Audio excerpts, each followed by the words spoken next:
Ontario Premier Doug Ford issued a stark warning about Donald Trump, labeling him as a significant threat to Canadian interests and urging vigilance against his influence.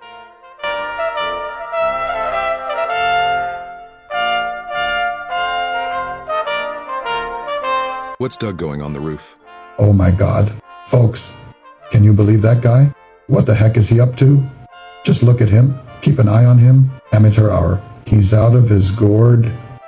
But Premier Ford, why are you really on the roof? CommonSenseLoonie, that's my tune. Bringing truth to the red and white moon. Personally, I am a man. Hey, fellow loonies, it's Rex with CommonSenseLoonie. We've got a few stories for you today, but the main one is, of course, the trade war with America. Ontario's Doug Ford just dropped a press conference that's half campaign speech, half cry for someone else to clean up his mess. Meanwhile, Saskatchewan's Scott Moe slides in with a strategy that might actually save us from this trade nightmare. Today we're unpacking Ford's grand plans, tunnels, steel, and ships that sound like he's auditioning for a sci-fi flick, while he sidesteps 7 years of his own fumbles. The loudest voices in this circus? Ford, Prime Minister Mark Carney, and BC's David Eby. They're all waving plans that could light our trade war ties on fire. But Scott Moe, the guy barely making noise, has, in my opinion, the sharpest take for dealing with Trump. Let's dive in with some common sense and a side of, what are you even talking about, Doug? But first I want to start off with a story about something that I can only describe as, well, cool. Seriously cool. It comes to us from Global News out in Abbotsford, and it's about a new tool for police that seems kind of like Tony Stark or Spider-Man tech. It's the Abbotsford Police. You're under arrest. Show us your hands. You're gonna have to come and get me if you want me. Show us your hands. It goes off with a very loud bang, but this is billed as the newest non-lethal option, now officially deployed for Abbotsford police officers. So it's kind of like a big yellow chunky TV remote. This is called the bolo wrap, and an officer would load this cartridge in here, point it at someone's legs or torso, hit a black button, and send a lasso-like device at them in a split second. If deployed at appropriate distance, it can bind the person's legs or arms, but it also has a noise aspect to it. It's loud on deployment, so the startling effect gives the officers that reactionary time to close the distance and potentially go hands-on. He says the APD has deployed 6 of these so far. Each of them cost around $1,500 US, and the lasso cassettes cost around $40 or $50. OC spray, batons. Some officers choose to carry tasers. Some officers choose to carry less lethal beanbag shotguns. This is just another tool that we believe falls in the injury potential lower than the OC spray. I don't know about you, but I think that's pretty cool. If it works as presented, that's giving police an edge up on catching the bad guys.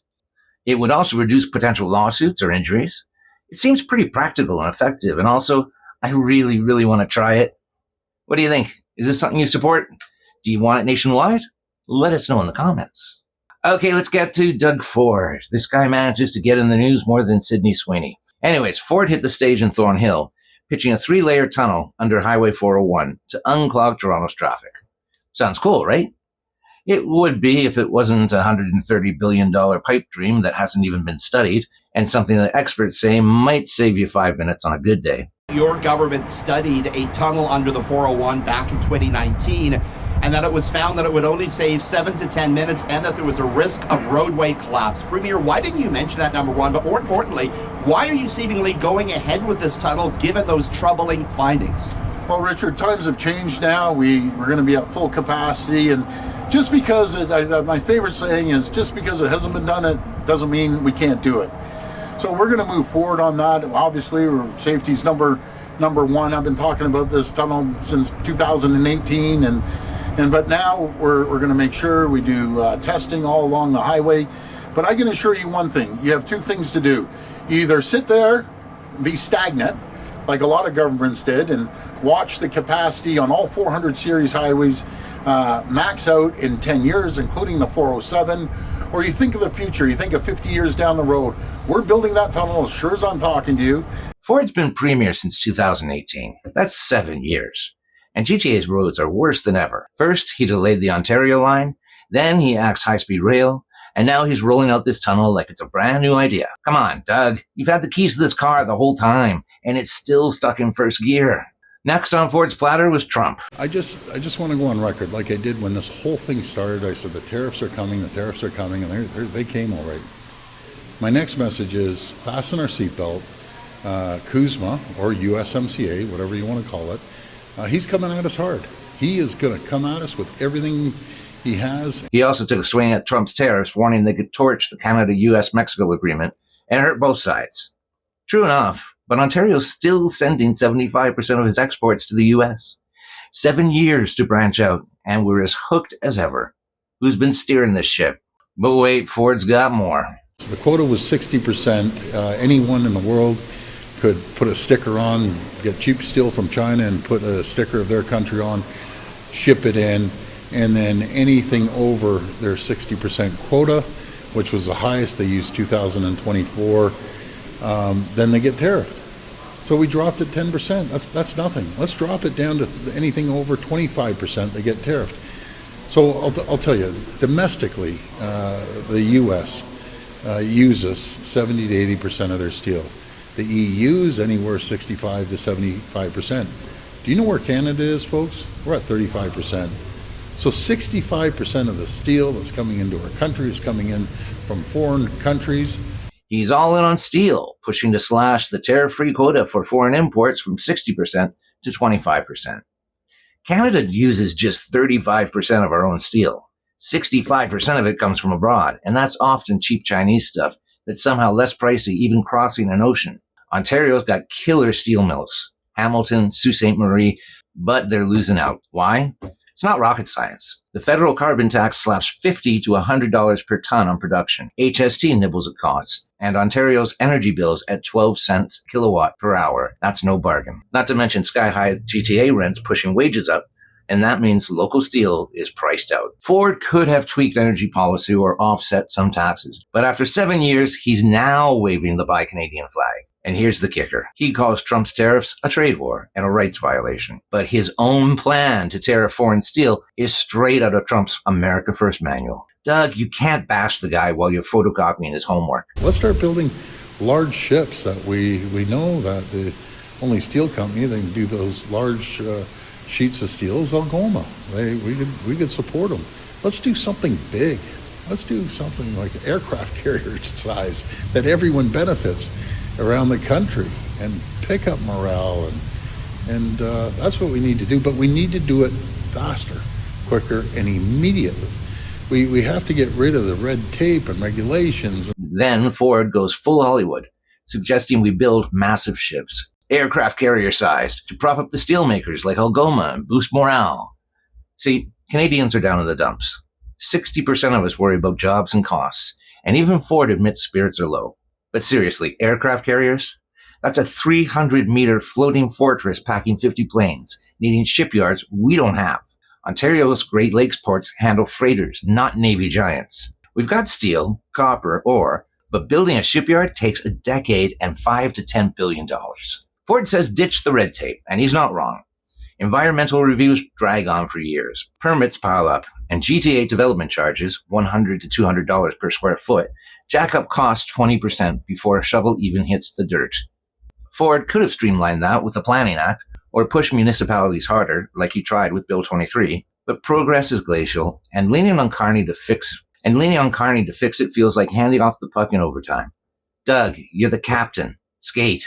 Now, let's pan over to Ottawa. Trump's tariffs landed in January. 25% on most goods, 10% on energy, now 35% on non-USMCA stuff since August. Carney's counter? Tariffs on billions in U.S. imports and big talk about fusing Canada's 13 economies into one. Nice slogan, Mark, but where's the follow-through? By the way, for a guy who campaigned on no slogans, you sure have a lot of them. 8 months in, no new trade deals with Asia or Europe. GDP's off 2 to 4%. 50,000 jobs in steel and autos are on the line, and the dollar is limping at $1.40 to the dollar. Carney's waiting on a World Trade Organization ruling, but that's 9 to 14 months away with appeals. By February 2026, Trump could yank USMCA, hitting everything with 35% tariffs. That's a recession knocking, and we're not answering. Ford's "let's get started" line is laughable. January to August, and we're still warming the bench. Now, we all know how much I love BC's David Eby. He's in the same loudmouth league, slamming tariffs as reckless and targeting U.S. states with retaliatory jabs. Bold move, but a dumb one. Trump doesn't blink when you call him out. Look at 2018. Steel tariffs eased after quiet deals, not shouting matches. Ford's tariff gripes and Carney's unity speeches play the same risky game, stoking tensions when we need cool heads. Their noise makes headlines, but it's pushing us toward a trade disaster. Exports are down 15 to 20% now. Inflation's creeping to 4 to 5%, and we can't afford any more escalation. Now, in my opinion, there is one shining light in this fiasco. I know a lot of people are going to disagree with me, but hear me out. Saskatchewan Scott Moe. He's the guy in the back of the room sipping coffee while everybody else is yelling. What's his plan? We should look at where we want to get to in the North American trade environment, and that is a low tariff or no tariff trade environment. I'd say the first step for us as Canadians is to move towards reducing and even removing some of the counter tariffs that we have in place. If our very argument and what is factually happening today is that President Trump's tariffs are causing harm to American families and causing harm to American businesses, of which they are, as we're seeing slow job growth in the United States the last 2 months. By that very extension, any counter tariffs that Prime Minister Carney and or anyone puts on American goods that we are purchasing as Canadian families and Canadian businesses would then cost us more and do harm to the competitiveness of the Canadian economy that we have. And I think if we're serious about achieving, our renewed and a revamped and an enhanced trade environment, or some type of a new and improved USMCA, somebody's going to have to move in this space, and we would suggest that it should be Canada. Drop the counter tariffs. They're hurting us too. Stick with USMCA, which keeps 95% of Saskatchewan's exports, like energy and agriculture, tariff-free. Diversify on the sly. Think MOUs for pipelines and ports with other provinces, plus chats with U.S. businesses to build bridges. Mo's also pushing to ditch regulations like emission caps to spark investment. It's not sexy, but it's smart.